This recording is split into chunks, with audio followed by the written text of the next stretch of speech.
네, 오늘은 이긴 자에게 열리는 미래에 대해서 여러분들에게 함께 말씀을 나누도록 하겠습니다. 계시록 5장 1절부터 5절까지 말씀을 같이 읽어볼게요. 자, 같이 읽겠습니다. 시작. 내가 보매 보좌에 앉으신 이의 오른손에 두루마리가 있으니 안팎으로 썼고 7인으로 봉하였더라. 또 봄에 힘있는 천사가 큰 음성으로 외치기를 누가 그 두루마리를 펴며 그 인을 떼기에 합당하냐 하나 하늘 위에나 땅 위에나 땅 아래에 능히 그 두루마리를 펴거나 보거나 할 자가 없더라. 그 두루마리를 펴거나 보거나 할 합당한 자가 보이지 아니하기로 내가 크게 울었더니 장로 중에 한 사람이 내게 말하되 울지 말라. 유대 지파의 사자 다윗의 뿌리가 이겼으니 그 두루마리와 그 7인을 떼시리라 하더라. 아멘. 아멘. 네, 누가 아멘 대신 이게 기침을 크게 해주셔서 감사합니다. 네, 이 말씀에 보면은 하나님의 손에 인류의 미래가 적혀 있는 아주 중요한 문서가 들려 있습니다. 이 미래는 아마도 우리가 계시록을 나중에 이제 보면 나오지만 하나님의 성도들이 당했던 고난에 대한 보상과 그분의 백성을 괴롭힌 것에 대한 이 땅을 향한 공의로운 하나님의 심판, 그리고 하나님의 백성들이 받아야 될 상급에 대한 기록입니다. 그래서 앞으로 그런 역사가 일어날 것에 대한 일이죠. 그런데 아무도 이 책을 열 수가 없는 거예요. 열기 위해는 자격이 필요한 것 같아요. 그래서 하늘에도 없고 땅에도 없고 땅 아래에도 없고 어디에도 없었어요. 그래서 요한이 자기의 눈으로 볼 때 없었는데 장로 중 하나, 이 장로는 아마 천사일 겁니다. 24장로라고 말하는 계시록에 나오는 천사일 텐데 장로 중에 하나가 이제 사도 요한에게 얘기를 해주는 거죠. 유대 지파의 사자 다윗의 뿌리가 이겼어. 이분이 누군지 우리가 알죠.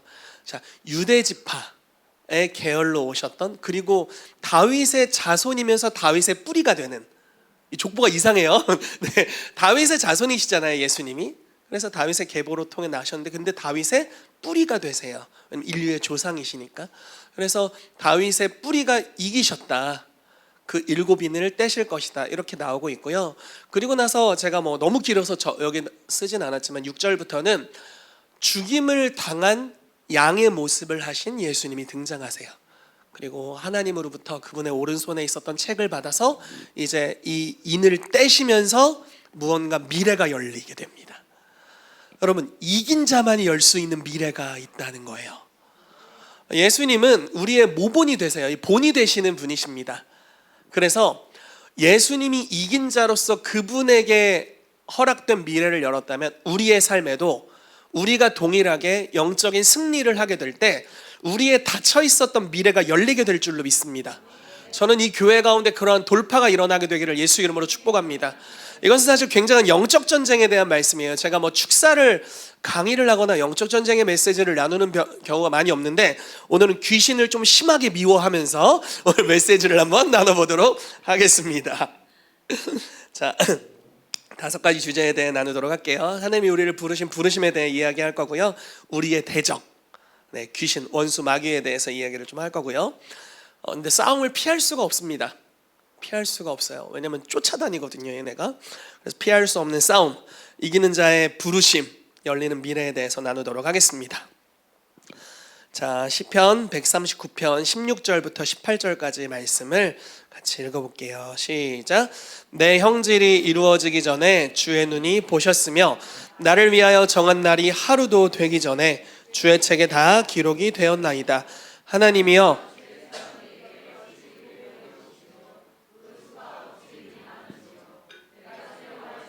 그 수가 모래보다 많도소이다. 내가 깰 때에도 여전히 주와 함께 있나이다. 아멘. 여러분, 여러분들이 만들어지기 전에 주님은 여러분들에 대해 많이 생각하셨대요. 그리고 우리에 대한 날이 하루도 시작되기 전에 주님의 책에 기록되어 있대요. 그것은 우리가 내 맘대로 사는 부르심을 받지 않았다는 거예요. 우리는 주님의 뜻대로 살도록 부르심 받았다라는 겁니다. 하나님은 우리를 너무 사랑하시고 우리를 향해서 창조하기 전부터 많은 생각을 가지고 계셨어요. 그리고 하나님은 가장 좋은 분이세요. 우리와는 아빠, 아들, 아빠, 딸 관계입니다. 자녀의 미래에 대해 항상 부모는 좋은 것을 계획하잖아요. 아기가 뭐를 하면 우리 아들 천재인가 봐 이렇게 제가 자주 그랬습니다. 우리 아들이 천재인 줄 알았어요. 장태산 휴양림이라고 있습니다. 제 아들이 이제 갓 걷기 시작했을 때 거기를 놀러 갔어요. 제가 이제 혼자 데리고, 그때 아내는 공부를 하고 있어서 제가 이제 차를 끌고 집에 있으면 죽을까봐 이제 갔습니다. 이제 갓 걸으니까 가가지고 이제 같이 걷는 거예요. 앉다가 걷다가 앉다가 걷다 하는 거예요. 근데 이게 뭔지 모르겠네. 이렇게 동그라미 던져가지고 이 깔때기에 끼는 거 뭔지 아시죠? 이렇게 던져서 끼는 거, 그거를 아이가 이렇게 쳐다보더라고요. 그러더니 거기로 가는 거예요. 그래서 이거를 가지고 2시간인가를 했어요. 그분이 집어넣으시면 나는 떼우고. 그래서 제가 뭐라고 말했는 줄 아세요? 우리 아들 집중력 봐, 천재야. 물론 너무 힘들었습니다. 너무 허리가 아프고 계속 갖다 줘야 되니까. 그 아기가 한 자리에 머물러서 똑같은 짓을 2시간 동안 하는, 그런 놀라운 일을 발견했어요. 그래서 너무너무 신기해서 우리 아들 천재인가 봐 이렇게 생각했습니다. 그러면서 막 미래를 생각하는 거죠. 우리 아들이 천재니까 앞으로 어떻게 해야 될까. 이 부모의, 연약한 부모, 인간 부모의 생각이 이 정도 하는 거죠. 근데 하나님께서 우리를 너무 사랑하세요. 의심할 여지가 없습니다. 너무너무 사랑하세요. 목숨을 이미 버리셨어요. 우리가 태어나기 전에 우리를 위해서. 우리가 원수였는데 아직 하나님께 돌아오지도 않았는데, 요한복음 말씀에 빗대어 말하자면 자기 땅에 왔지만 자기 백성이 영접하지도 않았는데 그들을 위해 죽으셨어요. 자기를 찌른 자도 사실은 그분의 자녀였고, 자기를 박해한 자도 그분의 자녀였는데 자녀를 위해 목숨을 버리셨어요. 그 하나님께서 우리의 삶을 향해 너무나 멋진 계획을 세워놓으셨고, 우리에 대한 날이 하루도 되기 전에 주님의 책에 기록을 해놨다라는 거예요. 얼마나 큰 축복인지 모릅니다. 여러분들은 부르심이 있습니다. 여러분들은 소명이 있어요. 하나님께서 우리를 이 땅에 부르신 분명한 부르심의 목적이 있습니다. 그러므로 그것을 반드시 발견하셔야만 됩니다. 아멘. 옆 사람 툭 찔러보세요. 부르심이 뭐예요? 그럼 바로 얘기할 수 있어야 돼요. 뭐더라 이렇게 하시면 안 돼요. 바로 툭 찌르면 나의 부르심은 이거다 이렇게 얘기할 수 있어야 됩니다. 왜냐하면 죄라는 헬라어 단어는 하마르티아라는 헬라어 단어인, 되게 똑똑해 보이네요. 몇 개밖에 못 외워요. 네. 하마르티아라는 단어인데 이게 관역에서 벗어나다라는 뜻을 가지고 있어요. 그러니까 이렇게 활시를 당겨서 딱 쐈는데 관역에서 벗어나면 그게 죄입니다. 한 번에 죄를 짓는 것, 그냥 도덕적인 죄를 짓는 것도 죄지만 우리가 인생 전체를 가지고 하나님께 죄를 짓는 방법이 있어요. 부르심대로 살지 않으면 됩니다. 그게 죄예요. 최악이에요, 최악. 그래서 가장 큰 죄가 부르심을 따라 살지 않는 거예요. 우리의 인생이 하나님께 정렬해서 주님이 우리를 향해 계획하신 가장 멋지고 놀라운 삶을 살아가는 것이 바로 의를 행하는 것이고, 그렇지 않는 것이 죄입니다. 저와 여러분들의 삶이 하나님께 정렬되시기를 예수 그리스도 이름으로 축복합니다. 아멘. 얼마나 놀라운 삶인지 모릅니다. 근데 문제는 귀신이 있다는 거예요. 베드로전서 5장 8절 말씀 같이 읽어볼게요. 시작. 근신하라, 깨어라. 너희 대적 마귀가 우는 사자같이 두루다니며 삼킬 자를 찾나니. 저는 좀 이렇게 기도해도 괜찮을지 모르겠어요. 주님, 우리 주변에 사실 감추어져 있는 내가 깨닫지 못하는 귀신의 역사를 다 드러내 주세요. 이렇게 기도하면 어떨까 싶어요. 그냥 내가 부정적인 생각하는 줄 알았는데 귀신이 있어, 이런 거 보면 너무 좋을 것 같아요. 내 환경이 잘 가다가 막혔어. 그냥 운이 없나 봐. 근데 귀신이었어. 이런 걸 좀 볼 수 있으면 어떨까. 제가 모든 것을 다 귀신이라고 말하는 게 아닙니다. 저는 김기동 씨를 별로 좋아하지 않아요. 네. 뭐 감기가 귀신이다 이렇게 말하는 게 아니에요 지금. 그렇지만 귀신은 생각보다 많이 역사합니다. 여러분 그 성경 검색창에 귀신이라고 써보세요. 마귀라고 써보세요. 굉장히 많은 검색어가 나와요. 그만큼 귀신은 우리의 삶에 밀접하게 역사하고 있어요. 특히 부르심으로 나아갈 때 더더욱. 제가 지금은 이제 추방당에 나오셨지만 인도에서 놀랍게 사역하셨던 한 선교사님의 과거 이야기를 들었습니다. 이분이 최근까지 인도에서 이분이 개척한 팀을 통해 한 해에 10만 명을 구원하는 역사를 매년 했어요. 이분의 팀을 통해. 사역의 내용은 굉장히 단순합니다. 능력 대결을 통한 복음 전도였어요. 그러니까 굉장히 강력한 거죠. 이분이 처음에 인도에 갔을 때 이렇게 제가 한번 이야기했을 거예요. 기타를 치면서 신전 앞에서 예배를 드렸대요. 힌두 신전 앞에서 제사장이 이렇게 저주하러 왔다가 그냥 예배를 드리는 장소에서 그분이 갑자기 쓰러지고, 그래서 가방에 이 언어도 아직 익숙하지 않아서 언어도 잘 안 되는데 이분 가방에 그 전도 찌라시가 있었거든요. 사람들이 와서 그걸 다 빼갔대요. 그러더니 그 지역 전체가 예수님을 영접하고 그런 역사들이 일어났어요. 그러면서 이제 수많은 목회자들이 붙여지게 되고 목사님들을 훈련해서 파송하면서 동일한 역사가 막 일어나게 됐습니다. 그래서 힌두권과 모슬렘권의 강력한 복음 전도의 역사를 일으켰던 하나님의 사람이에요. 이분이 한국에 왔을 때 이런 간증을 얘기하시더라고요. 자기는 원래 승마 선수였대요. 그리고 굉장히 활발하고 활동적인 여성이었답니다. 어느 날 대학에서 공부를 하는데, 대학이었던 것 같아요. 제가 정확하진 않을 수 있어요. 어떤 남자를 보는데 꽂혔어. 그래서 이 남자도 나한테 꽂혔고 나도 저 남자한테 꽂힌 거예요. 그래서 눈이 맞아서 연애를 하고 결혼을 하게 됐어요.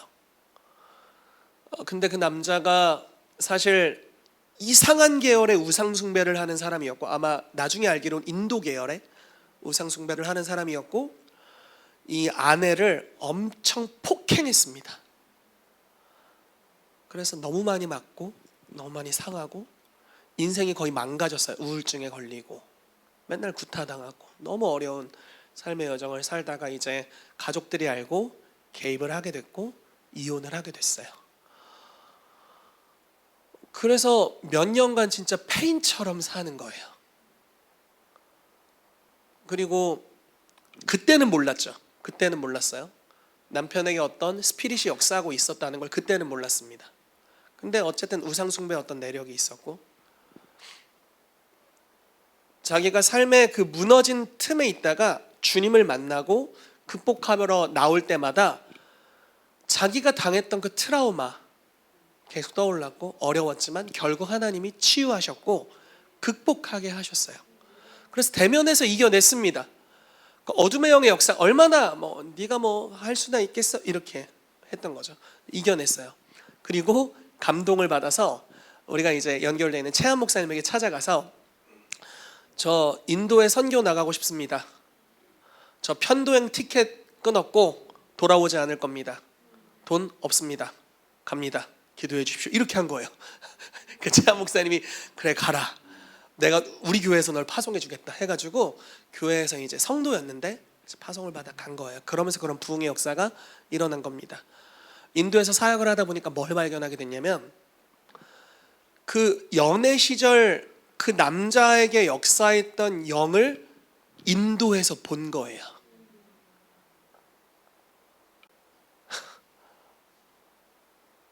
그러니까 여기에서 내가 이미 여러 어려움을 겪고 상처에 짓눌려 있고 이미 그 스피릿으로 말미암아 어려움을 다 당했잖아요.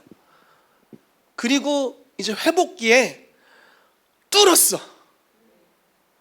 갔더니 내가 뚫은 애가 거기 있어요.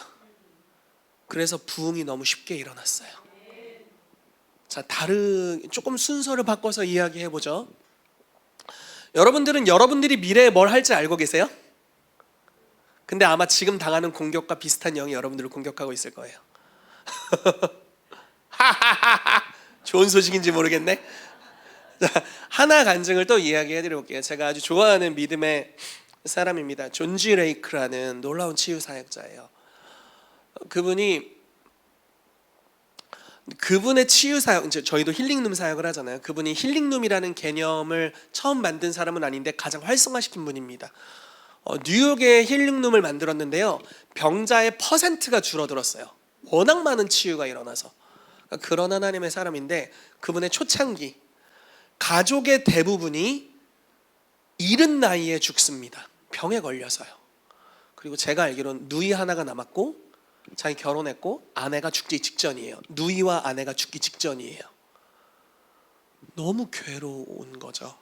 왜냐면 젊은데, 지금 자기 젊은데 자기 가족 다 죽었어.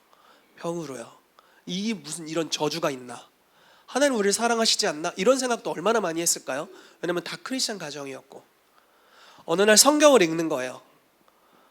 그러다 너무 화가 나는 거야. 이 상황에 성경을 집어 던졌대요. 에이! 집어 던지고 막 주님께 막 불만과 원망과 그냥 방송에서 삐처리 될 만한 말을 따라라라라 날리다가 그래도 그러면 안 되지 하고 성경책을 다시 집어 들고 이렇게 뒤집었대요. 근데 거기 말씀이 이렇게 펴져 있는데 사도행전 10장이 펴져 있더래요. 그게 사도행전 10장 38절 말씀입니다. 무슨 내용이냐면 하나님이 나사렛 예수에게 성령과 능력을 기름 붓듯 하셨음에 그가 두루 다니시며 착한 일을 행하시고 마귀에게 눌린 모든 자를 고치셨으니 이는 하나님이 함께 하셨습니다. 이런 구절입니다. 암송대회 나가야겠어. 아주 좋아. 네. 그러니까 마귀에게 눌린 모든 자를 예수님이 고치셨는데 그 근원이 뭐였냐면 성령과 능력을 기름 붓듯 하셨기 때문이다. 하나님의 임재, 하나님이 함께 하셨기 때문이다. 이런 이유였어요. 그래서 그걸 깨닫고 그때부터 예수님에게 부으셨던 성령의 능력을 나에게도 부어달라고 기도했대요. 결과적으로 아내와 누이가 치유되었습니다. 그리고 극복했어요. 그렇죠? 신앙의 초창기, 아주 영적으로 어린 시절 당했던 그 죽음의 공격, 질병의 공격을 돌파해냈어요. 그리고 그 사람의 삶을 통해 얼마나 많은 치유가 일어났는지 모릅니다. 좋은 일일지 안 좋은 일일지 모르지만 마귀는 우리의 부르심을 알고 있어요. 우리가 깨닫지 못할 때보다 먼저 알고 있을 수도 있어요. 특히 위대한 하나님의 사람들의 부르심을 먼저 아는 경우가 있습니다. 누가 자꾸 예언해서 그래. 예언을 통해 공개적으로 선포하는 거예요. 예수님이 태어나실 거에 대한 예언을 하잖아요. 안나 선지자가 예언하고 시므온이 예언을 구약의 수많은 사람들이 예언하죠. 그때가 임박했을 때 동방에서 박사들이 옵니다. 그리고 별을 보고 예언하는 거예요. 베들레헴에서 메시아가 나신다라고 이야기하는 거죠. 그래서 베들레헴으로 헤롯을 통해 안내를 받잖아요. 그놈의 예언 예언 때문에 어떻게 됩니까? 아이를 다 죽여라. 자, 예수님의 가장 큰 대적이 뭐였을까요? 아마 죽음, 사망 이런 거 아니었을까요? 여러분 그 고린도전서 15장에 보면 부활하시는 예수님을 말하면서 이렇게 표현합니다. 마지막에 멸망받을 원수는 사망이라. 그러니까 첫째 사망과 둘째 사망, 이게 이제 예수님의 가장 큰 대적의 영역이지 않았을까 싶습니다. 어쨌든 그러니까 정말 아이를 정말 아직 예수님이 이제 갓 태어났는데 아무 손 쓸 수 없잖아요. 그냥 육체를 입고 나셨으니까 아무것도 대항할 수 있는 능력이 없는데 거기에 칼을 대려고 하는 거죠. 마귀의 역사입니다.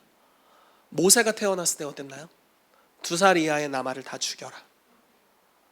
그러니까 마귀 쉐키는 우리의 부르심을 알고 있다.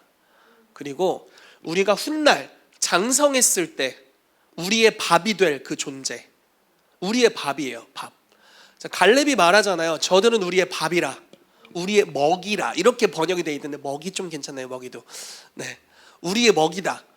자, 여러분 밥을 먹으면 어떻게 됩니까? 제가 저희 아들에게 항상 얘기해 줍니다. 밥을 먹으면 키가 커요. 요한이 운전하고 싶어요. 그럼 밥을 많이 먹어야 돼. 요한이 밥 많이 먹으면 운전할 수 있어? 이렇게 얘기합니다. 지금 5살이에요. 그래서 밥을 많이 먹입니다. 항상 배가 나와 있어요. 밥을 먹으면 성장하는 거예요. 거인이 사실 어린 시절 내가 절대 극복할 수 없을 것 같은 높은 거인이 나중에 내가 먹고 성장할 양분이 되는 거예요. 그걸 먹고 더 큰 부르심의 영역으로 들어가는 겁니다. 근데 어린 시절엔 그게 너무 커요. 그렇죠? 너무 힘들고 버겁고 그것 때문에 다 포기하고 싶고, 주님이 우리를 어떤 부르심으로 부르셨는지 모른다면 아마 우리가 지금 당하는 모든 종류의 고난을 이해하기가 어려울 거예요. 요셉을 생각해 보세요. 잘 살고 있는데 왜 갑자기 종으로 팔린 거야? 자기 인생을 이해할 수 있었을까요? 진짜 이거 예로 별로 들고 싶지 않은데, 여러분들이 만약에 중국에 놀러 갔는데 그 중국이랑 북한 접경 지역에서 그냥 놀고 있었어요. 갑자기 북한에서 여러분을 잡아갔어. 이해할 수 있으시겠어요? 예전에 제가 강희훈 전사님 데리고 중국 북한 접경 지역으로 우리 중보기도 여행을 같이 갔는데 희훈 전사님이 제가 개인적으로 친하고 연결된 조선족 목사님 의심하면서 저분이 우리 북한에 팔아넘기는 거 아니에요? 진짜 옛날 생각이 납니다. 다행히 안 팔아넘겨 주셨어요. 네. 그러니까 그런 일을 당했을 때 이해할 수 있을까요? 자기의 삶에 대해 부르심을 알지 못한다면 더 이해가 안 될 것이고, 부르심을 깨닫는다고 할지라도 그건 너무 큰 어려움이죠. 그게 요셉이 당한 고난입니다. 근데 이유 있는 고난이었고 이유가 있는 공격이었어요. 마귀는 정확하게 알고 있는 거예요, 이 사람의 부르심을. 그렇지만 결국 하나님께 순종하고 마귀를 대적하면, 이게 야고보서 4장 말씀입니다. 하나님께 순종하고 마귀를 대적하는 겁니다. 그러면은 그 종된 삶에서도 돌파가 일어나요. 극복하는 은혜가 일어납니다. 요셉 자살하고 싶지 않았을까요? 삶을 포기하고 싶지 않았겠냐고요. 사랑받다가 어느 날 기껏 의를 행하고 보디발 아내의 유혹을 뿌리쳤더니 이제 감옥에 보내. 와, 진짜 첩첩산중이다, 그쵸? 그렇지만 그럼에도 불구하고 하나님께 순복하고 마귀를 대적해요. 부정적인 수많은 생각들을 대적하고 하나님께 순복합니다. 그 당시 용서에 대한 성경 구절이 없었지만 아마 요셉이 용서했을 거예요. 보디발 이 새끼, 내가 총리만 되면 봐라, 네 마누나랑 같이 목을 댕강댕강, 뭐 이런 생각을 하지 않았을까요? 요셉이 총리가 되는 날 애굽의 피비린내가 그런 소리가 없어요, 그렇죠? 심지어 자기를 팔았던 형제들까지 용서하는 장면이 나중에 나오잖아요. 그러면서 형제들에게 이렇게 얘기합니다. 당신들이 나를 이곳에 보낸 것이 아닙니다. 하나님이 나를 여기 보내셔서 임박한 기근을 예비하게 하셨습니다. 당신들을 구원하게 하기 위해서. 나를 팔아먹는 자를 구원하도록 부르심받은 걸 참 놀라운 일입니다. 여러분, 어린 시절에 공격이 옵니다. 우리의 부르심이 차마 꽃피기 전에 공격이 옵니다. 여기서 어떤 분들은, 우리 교회 안에서 어떤 분들은 극복하신 분들이 계실 거예요. 그래서 자기의 부르심과 사역의 영역으로 막 통통통통 치고 가는 분들이 있을 수 있습니다. 어떤 분들은 지금 부르심의 초입에 있는데 막혀, 어려움이 생겨. 뭐만 하려고 하면 자꾸 문제가 생겨. 하려고 하면, 주님, 이 내가 주님을 위해 한번 살아보겠다니까요 하는데 문제가 생겨. 너무 힘들어. 그래서 쉽게 내려놓을 수 있잖아요. 근데 이거는 내려놓으면 안 되는 영역이에요. 조금 극단적으로 말해볼게요. 내려놓으면 죽어요. 귀신은, 죄송합니다, 시퍼렇게 살아있어요. 우는 사자같이 두루다니. 엄청 센 건 아니에요. 나중에 여러분들의 밥입니다. 스파링 상대이고요, 별거 아니에요. 여러분들이 크면 아무것도 아니에요. 귀신 쫓는 거 아무것도 아닙니다.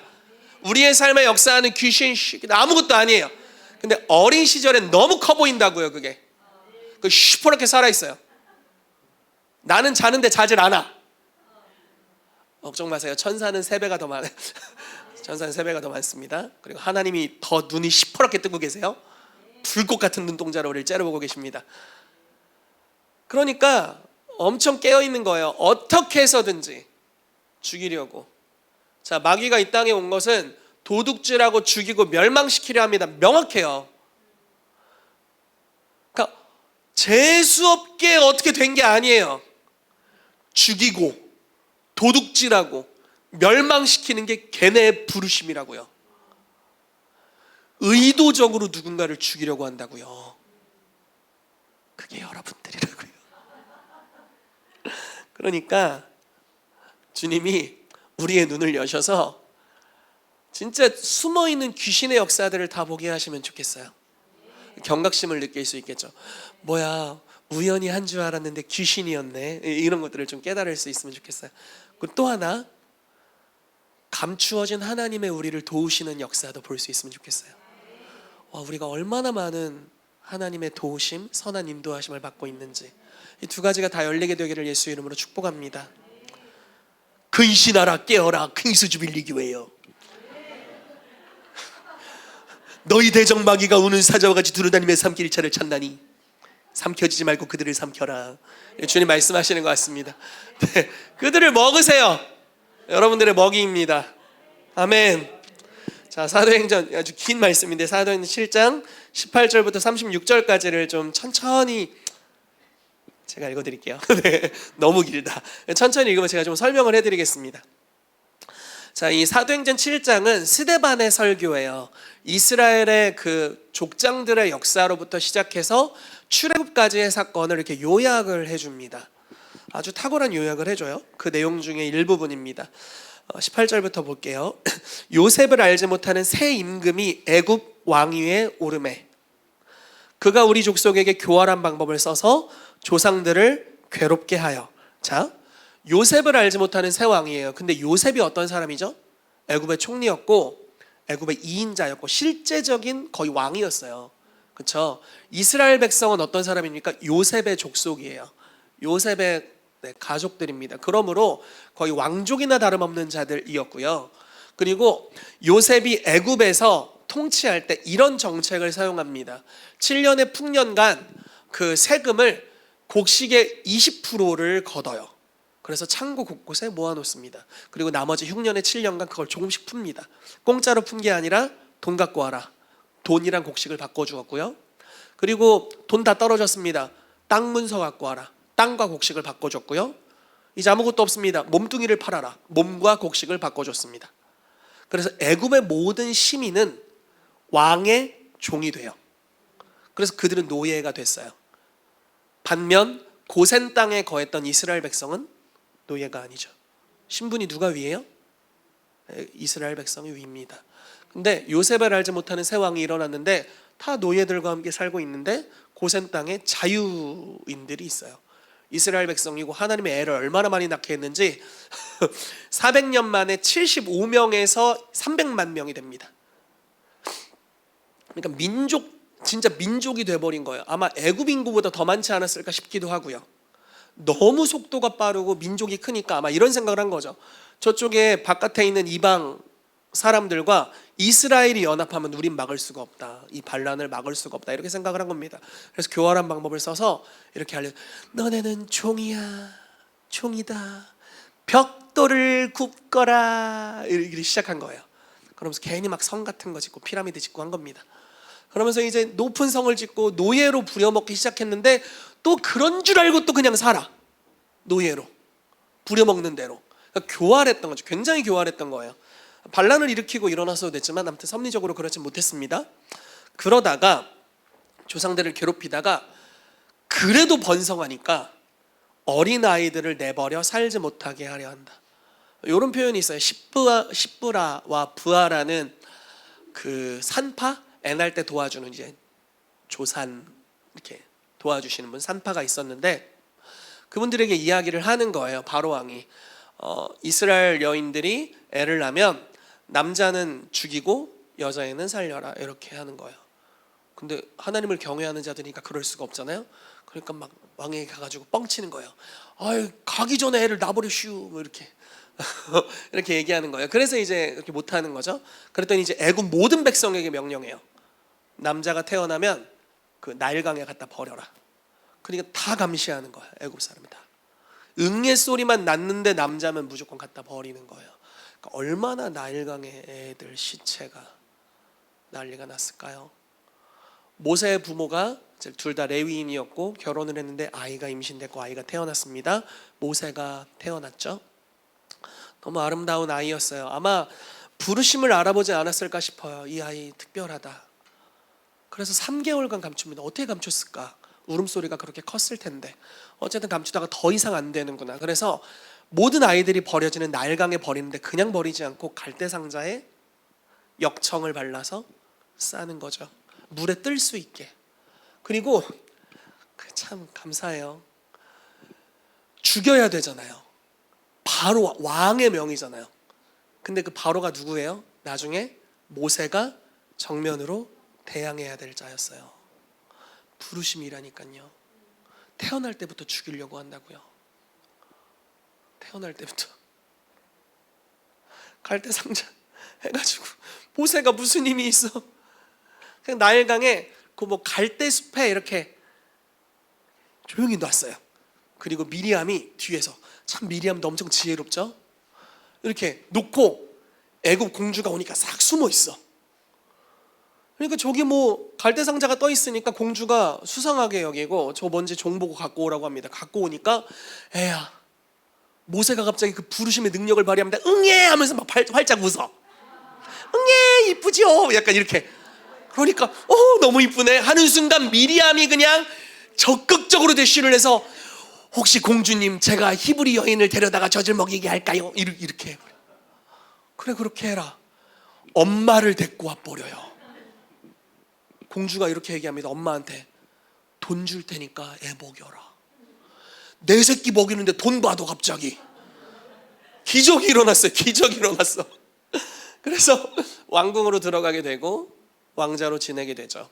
자기가 히브리인이라는 정체성이 있으면서도 애굽의 왕자로서 지내게 됐어요. 왜냐하면 엄마가 유모였으니까요. 그러니까 모든 걸 다 알고 있는 거죠. 근데 나중에 사실 지금은 바로 왕의 힘을 힘입고 있지만 아직은 모르는 것 같아요. 이스라엘 백성 하나가 애굽인에게 괴롭힘을 받는 것을 보고 몰래 애굽 사람을 쳐서 죽입니다. 아마 모세가 굉장히 출중했겠죠. 무예도 출중했겠고 모든 부분에 탁월했을 거예요. 왕의 교육을 받았을 테니까. 그래서 애굽인 하나를 뭐 이렇게 일도 아니었을 거예요. 그리고 묻어둡니다. 다음 날 형제들끼리 이제 이스라엘 백성들끼리 싸우는데 동족을 해하는 자가 이렇게 얘기하는 거예요. 야, 누가 너를 재판과 관원으로 우리 위에 세웠느냐? 그러면서 이렇게 얘기합니다. 네가 어제 애굽 사람을 죽인 것 같이 오늘 나를 죽이려고 하느냐? 그 말을 듣고 너무 무서웠고 이 이야기가 바로 왕에게 들립니다. 그래서 모세가 거기에서 도망가요. 대면하지 못하고 도망갑니다. 그런 내용이에요. 자, 쭉 가볼게요. 23절부터 나이가 40이 되매 그 형제 이스라엘 자손을 돌볼 생각이 나더니 한 사람이 원통한 일을 당함을 보고 보호하여 압제받는 자를 위하여 원수를 갚아 애굽 사람을 쳐 죽이니라.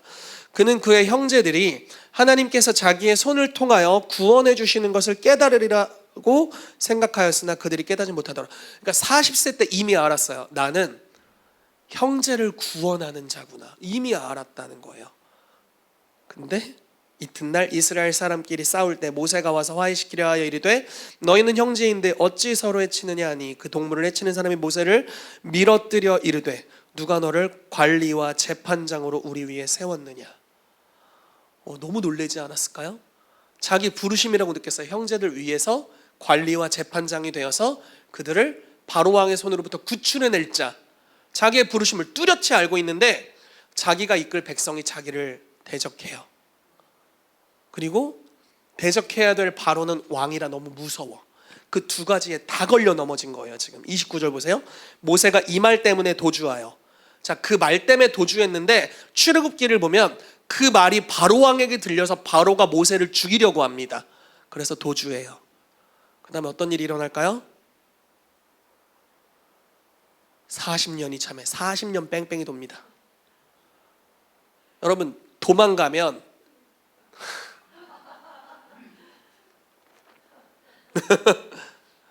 도망가면 뺑뺑이 돌아요. 여러분들이 대면해서 대적해서 승리해야 될 적이 있습니다. 여러분들의 먹이, 여러분들의 밥이에요. 근데 그게 조금 무서워. 거리껴. 지금 내 환경으로 이길 수 없을 것 같아. 도망가면 그냥 좀 돌다가 모세를 주님 만나시고 다시 뭐 가끔 도는 건 괜찮습니다. 가끔 돌다 오세요. 난 안 돌 거야. 돌지 마세요. 진짜 너무 세월이 아깝습니다. 40년이 참에 천사가 시내산 광야 가시나무 떨기 불꽃 가운데에서 그에게 보이거늘 모세가 그 광경을 보고 놀랍게 여겨 알아보려고 가까이 가니 주의 소리가 있어 나는 내 조상의 하나님 즉 아브라함과 이삭과 야곱의 하나님이라 하신데 모세가 무서워 감히 바라보지 못하더라. 주께서 이르시되 내 발에 신을 벗으라. 내가 서 있는 곳은 거룩한 땅이니라. 내 백성이 애굽에서 괴로움 받음을 내가 확실히 보고 그 탄식하는 소리를 듣고 그들을 구원하려고 내려왔노니 이제 내가 너를 애굽으로 보내리라 하시니라. 자, 35절 아주 중요합니다. 그들의 말이 누가 너를 관리와 재판장으로 세웠느냐? 네가 무슨? 하며 거절하던 그 모세를 하나님은 가시떨기 가운데서 보이던 천사의 손으로 관리와 속량하는 자로 보내셨다.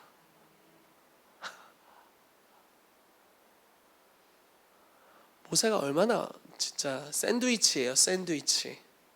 위에는 바로가 자기를 죽이려고 대적해. 이끌어야 될 백성들은 너 때문에 우리가 더 고난당한다고 말해요. 첫 번째 이적과 기사를 모세가 행했을 때 그걸로 인해서 이스라엘 백성이 더 많은 고난을 당합니다. 그렇죠? 벽돌을 원래 구워서 이렇게 쌓는 거였는데 굽는 거 그것도 알아서 해라. 집도 니네가 알아서 다 해라. 재료도 니네가 다 공수해서 해라. 안 하니까 막 채찍질하는 거잖아요. 그래서 그 원망이 다 모세에게로 가는 거예요. 얼마나 힘들었을까요? 그 백성을 이끌고 가기가, 그 부르심을 이제 성취해내기가 얼마나 어려웠을까요? 근데 너무 놀랍게도 대면하기 시작합니다. 모세가 절망하고 주님 이제 저 안 해요! 이렇게 하지 않고 주님 어떻게 합니까? 주님께 물어봐요. 그리고 순종합니다. 물어보고 순종해요. 주님께로 가서 피하고 순종해요. 넙죽 엎드려 기도하고 순종합니다. 이게 나머지 모세의 40년의 삶이었어요. 그러니까 어떤 일이 일어납니까? 첫 번째 재앙, 두 번째 재앙, 세 번째 재앙, 네 번째 재앙, 10번째 재앙과 함께 한낱 종에 불과했던 자들이, 성경이 이렇게 표현돼요. 여호와의 군대가 나왔다. 여러분, 이게 에스겔 37장과 같은 역사 아닐까요? 메마른 뼈였는데 그것도 흩어진 뼈, 연합도 하나도 안 돼. 그냥 뼈다귀가 다 널브러져 있어. 연합도 안 되고 뭐 오합지졸에다가 종으로 400년 살아가지고 그냥 자유인으로서 스스로 의지로 결정하는 것도 없고 하나님을 경외하는 것도 없고 하나님이 누군지도 모르고 따라오지도 않고 아주 별로였어. 근데 모세가 하나님을 대면하고 주님께 순종하기로 결단하고, 너무 떨리잖아요.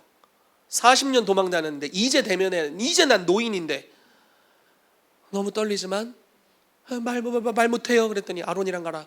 말 못해요. 내가 입을 창조한 자다. 뭐 이래가지고 막 핑계도 못 대게 하고, 주님 나 이 손이 떨려가지고 지팡이 짚고 다니는데 그게 능력이 지팡이다. 이래가지고 이제 지팡이 짚고 가잖아요. 막 손 떨다가 이렇게 하면 막 홍해 갈라지고 막 역사 일어납니다. 그러니까 그 노인을 하나님이 보내셔서 10번째 재앙 장자의 죽음과 함께 유월절에 제사를 말씀하시고 막 급해가지고 막 양 뜯어먹으면서 얼른 막 나와가지고 다 도망 나왔는데 그게 하나님 눈에는 메마른 뼈에서 지극히 큰 하나님의 군대가 된 것입니다. 이사야 66장 말씀에 나라가 어찌 하루 만에 태어나겠느냐라고 말하는데, 여러분, 부르심 받은 한 사람이 하나님을 대면하고 마귀를 대적하고 하나님께 순복할 때 나라가 하루 만에 태어나는 역사가 일어났네. 일어났어요. 와, 여기 그런 분들이 다 그런 분들이었으면 좋겠습니다. 그러면은 나라가 많이 일어날 것 같아요. 여러 나라들이 주님께 돌아올 수 있을 것 같습니다. 여러분, 여러분들이 지금 느끼는 연약함, 여러분들이 영적으로 성장하면 사실 아무것도 아닐 수 있어요. 제가 어렸을 때 힘들었던 거, 그때는 죽을 뻔했거든요. 지금 생각하면 별거 아니에요. 물론 또 가서 살으라면 안 살 거야. 그러고 싶진 않습니다. 그렇지만 지금 별거 아니에요. 극복했으니까. 한번 극복하면 그건 여러분들의 밥이 돼요. 그리고 거기로부터 수많은 계시들이 옵니다. 삼손이 길을 걷다가 아주 흉악한 우는 사자를 만납니다. 흉악한 놈, 우는 사자, 두루다니며 삼킬 자를 찾는 우는 사자. 근데 성령님이 갑자기 삼손에게 힘을 주셔서 사자의 입을 촤 찢어버렸어. 흉악한 사자를 성령님이 임하시면 입을 찢어버릴 수 있어요. 그리고 여행을 갔다가 돌아오는데 이 찢어진 입에 벌이 있어요. 벌집이 있네. 그래서 아유 배고파 하는데 그 벌집을 보고 꿀을 쫙 곰같이 쫙 이렇게 먹었대요. 그러면서 수수께끼를 내잖아요. 물론 수수께끼 잘못 적용해서 좀 망 쪽으로 가지만 강한 자에게서 단 것이 나왔다. 와, 이게 얼마나 놀라운 계시입니까? 우는 사자의 입을 찢어버리면 거기서 단 것이 나와요. 먹을 게 나와요. 먹을 게. 여러분, 지금 여러분들의 부르심을 대적하는 게 뭡니까? 여러분들이 주님께 더 나가려고 하는데 그걸 방해하는 게 뭘까요? 부르심 안에 반응하게 하려고 할 때마다 마음에 뭐가 걸릴까요? 그냥 어떤 분은 귀찮아 이런 걸 수 있어요. 주여 눈을 여사 귀신을 보게 하여 주옵소서. 저 사람이랑 관계가 좀 껄끄러워서 주여 눈을 여사 귀신을 보게 하여 주옵소서. 아멘 했습니다 여러분. 나 아멘하고 무슨 진짜 보일까 봐 무서워. 그게 여러분들의 부르심을 맡고 있는 겁니다. 하나님이 시키신 일을 하려고 하는데 주님 나 말 못해요. 이게 귀신이에요. 귀신. 주님 사람들이 내 리더십을 인정을 안 해요. 귀신이에요. 바로왕이 날 죽이려고 합니다. 귀신이에요. 내가 훗날 이거 먹고 넉넉히 이길 나의 먹이, 나의 전리품, 그리고 그들을 꺾으면서 내가 얻게 될 하나님의 이름, 하나님이 어떤 분이신지를 증언하게 될 재료가 될 것들, 여러분 승리하시기를 축복합니다. 주님 우리에게 승리를 예비하셨어요. 우리의 부르심입니다. 제가 언젠가 한번 이런 말씀을 전한 적이 있습니다. 여러분 저와 여러분들은 머리 대신 그리스도와 연결됐기 때문에 우리는 우리 몸의 지체잖아요. 제가 예를 들어 하나님의 새끼손가락이라고 해볼게요. 예수님의 새끼손가락. 예수님 나의 머리예요. 나는 새끼손가락이에요. 나는 새끼손가락의 정체성이 아닙니다. 나는 머리가 정희택이기 때문에 정희택이에요. 새끼손가락도. 예수 그리스도가 이긴 자라고요.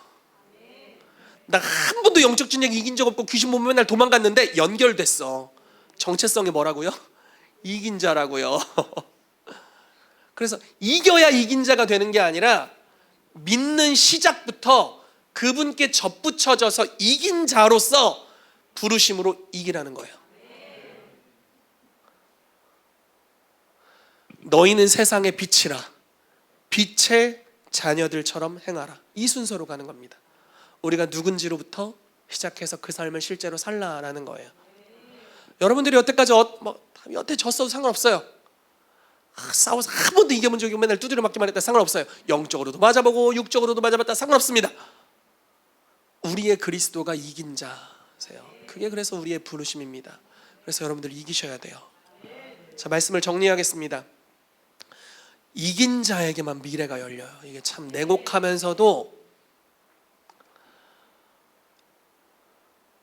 사실이에요. 이긴 자에게 미래가 열려요. 저는 여러분들의 미래가 활짝 열렸으면 좋겠어요. 제가 가르치는 예언학교에 이런 예언 성취에 대한 이런 구절이 있어요. 좀 절망적인 구절이에요.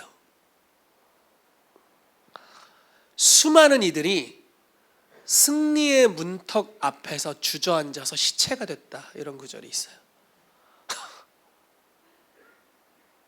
약속을 받았지만, 부르심을 받았지만 그 초기의 적을 이기지 못하고 그냥 꽃 피우지도 못하고, 뭐 중간에 갖다 타락하는 건 나중에 얘기하더라도 초기에 꽃 피지도 못하고, 우리 교회에서 예언도 훈련하고 치유사역도 훈련하고 성령 안에서 움직이는 것도 훈련하잖아요. 이제 기름 부심이 임했어. 하려고 했더니 저 사람 좀 꼴보기 싫어. 안 해! 눈을 열어 귀신을 보게. 아주 사소한 것, 아주 별것도 아닌 것처럼 여겨지는 것, 사실 그 배후에 귀신이 있네. 부르심을 대적한다고요. 여러분들의 부르심이 그들의 생존과 직결되어 있거든요. 얼마나 더 살 수 있는지와 직결, 걔네는 어쨌든 죽음이에요. 근데 얼마나 더 이 땅에서 활동할 수 있는지가 여러분들의 깨어있음과 깨어있지 못함과 직결되어 있어요. 얼마나 걔네가 깨어있겠어요. 여러분, 귀신보다 더 깨어나십시오. 아멘. 그래서 여러분들의 삶을 대적하는 것들, 그걸 넘어서셔야 됩니다. 핑계거리들이 사라져 가야 돼요. 승리의 비결을 하나 말씀드리고 메시지를 마치도록 하겠습니다.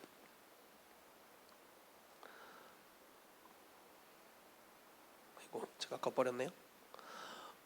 빌립보서 2장 말씀에 예수님에 대한 이야기예요. 그는 근본 하나님의 본체시나 하나님과 동등됨을 취할 것으로 여기지 아니하시고 오히려 종의 형체를 가져 사람들과 같이 되셨고 죽기까지 복종하셨으니 하나님이 함께 하셨습니다. 그러므로 하나님이 그를 지극히 높여 모든 이름 위에 뛰어난 이름을 주셨답니다. 이것이 승리의 비결이에요. 죽기까지 그분께 복종하는 겁니다. 하나님께 순복하고 마귀를 대적하는 겁니다. 이것 때문에 못해요, 저것 때문에 못해요, 저것 때문에 못해요. 그건 됐고요. 관심 바뀝니다. 하나님께 순복하십시오. 마귀를 대적하세요.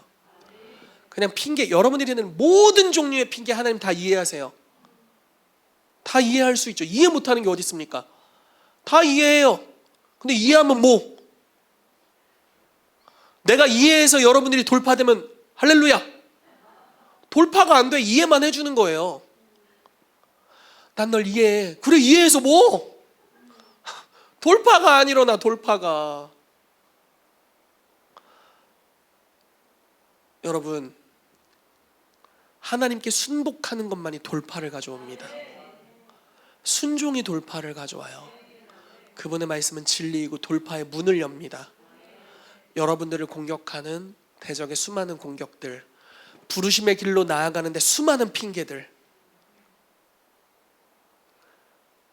하나님께 순복하고 마귀를 대적하시고 죽기까지 주님께 복종하시기를 축복합니다. 그럼 주님이 우리를 지금 불가능해 보이는 그것을 이렇게 목을 탁 치시고 먹어라 이렇게 하실 겁니다. 우린 그걸 맛있게 먹고 우리의 부르심으로 갈 수 있는 단 것이 그 강한 자로부터 흘러나오게 될 줄로 믿습니다. 같이 기도하겠습니다. 우리 같이 기도합시다. 여러분, 아까 제가 말씀드렸던 그 인도 선교사님, 리엔나 칭칸타라는 선교사님입니다. 아마 자기가 결혼 생활에 그런 어려움을 당했을 때 자기에게 앞으로 펼쳐질 놀라운 그 하나님의 부르심을 상상조차 할 수 없었을 겁니다. 누가 예언해도 믿지 못했을 거예요.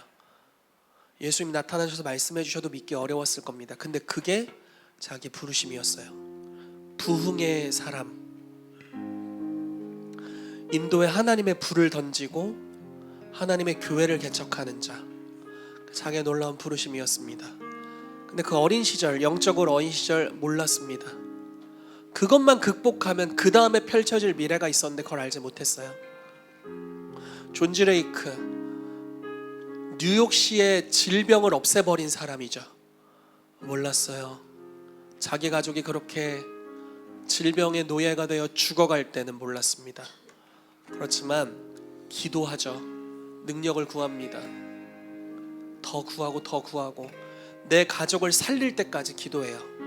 그리고 결국 하나님의 권능이 임해서 가족들이 치유받고 구원받습니다. 그리고 펼쳐지는 미래, 강한 자를 결박할 때 거기서 단 것이 나왔습니다. 여러분들을 공격하는 어떤 공격들이 있을 줄 압니다. 여러분, 돌파하십시오. 이겨야 됩니다. 극복하셔야 돼요. 대면해야 되고 하나님께 순복하고 마귀를 대적하십시오. 그럴 때 하나님이 여러분들의 미래를 여실 것입니다. 우리 같이 기도합시다. 주님, 내가 하나님께 순복하겠습니다. 마귀를 대적하겠습니다. 주님께 죽기까지 복종하겠습니다. 우리의 미래를 열어주시옵소서. 우리 주의 이름을 한번 크게 부르고 같이 통성으로 기도하겠습니다. 주여, 우리 한 가지만 더 같이 기도하도록 하겠습니다. 여러분들이 만약에 여러분들의 환경이 어려움에도 불구하고 주님 말씀하시는 부르심에 순종하기 시작하면 주님이 여러분들에게 모든 것을 공급하실 것입니다. 아마 모세가 그랬을 거예요. 주님, 나 80세입니다. 주님, 바로에게 가서 내 백성을 내어놓으라고 말해야 되는데 내가 능력이 있습니까? 지팡이 주시죠. 주님, 내가 어떻게 합니까? 나 말도 못합니다. 아론을 준비했다. 주님, 정말 제가 어떻게 합니까? 내가 너와 함께 하겠다. 어떤 방식으로 기적을 행할지까지도 알려주시잖아요. 주님은 공급자입니다. 주님은 창조주이십니다. 여러분들의 상황을 모르지 않으세요. 다 아세요. 그리고 주님을 대면할 때 주님이 여러분들에게 주실 것입니다. 전쟁의 무기는 여러분들이 갖추고 부르심으로 가는 게 아니라 주님께 순복할 때 전쟁의 무기가 우리의 삶에 오게 됩니다. 여러분, 하나님께 순복합시다. 그분이 우리에게 성령의 충만함을 주실 것입니다. 권능을 부어주실 것입니다. 전쟁의 무기를 주실 것입니다. 대적을 꺾을 능력이 오게 될 것입니다. 그럼 우리 시간 기도합시다. 주님께 순복하겠습니다. 우리에게 공급해 주시옵소서. 주님을 대면하겠습니다. 우리에게 능력의 지팡이를 주시고 대언의 영을 주시옵소서. 함께 여러 같이 기도하겠습니다. 하나님, 우리의 삶에 파송된 강한 자들, 우는 사자와 같은 자들, 주님, 삼손에게 매있던 주님의 성령이 우리 가운데 동일하게 임하게 하사 우리의 부르심을 대적하는 그 거인과도 같은 맹수의 입을 찢게 하시고 이제 강한 자로부터 단 것이 나오는 역사를 경험하도록, 우리가 성령의 권능으로 맹수의 입을 찢을 때 역사하셨던 주님의 이름을 유업으로 받는 은혜가 있기를 원합니다. 여호와는 강하시다라고 선포하게 하시고 하나님이 어떤 분이신지를 경험하여 알도록 역사해 주십시오. 지금은 우리에게 너무 큰 거인이지만 사실 장래에 우리의 밥이 될 자들입니다. 우리가 마귀의 일을 멸하고 수많은 이들을 구원해낼 하나님, 그 어둠의 영을 지금 우리가 맞닥뜨리고 있습니다. 이긴 자가 되게 하여 주십시오. 그래서 우리의 미래가 주님으로 말미암아 활짝 열리게 되도록 주여 역사하여 주시옵소서. 우리의 부르심의 책에 주님이 우리를 사랑하심으로 기록하신 그 모든 언어들이 우리의 삶에 살았고 운동력 있게 역사되도록 주여 우리 가운데 역사하여 주시옵소서.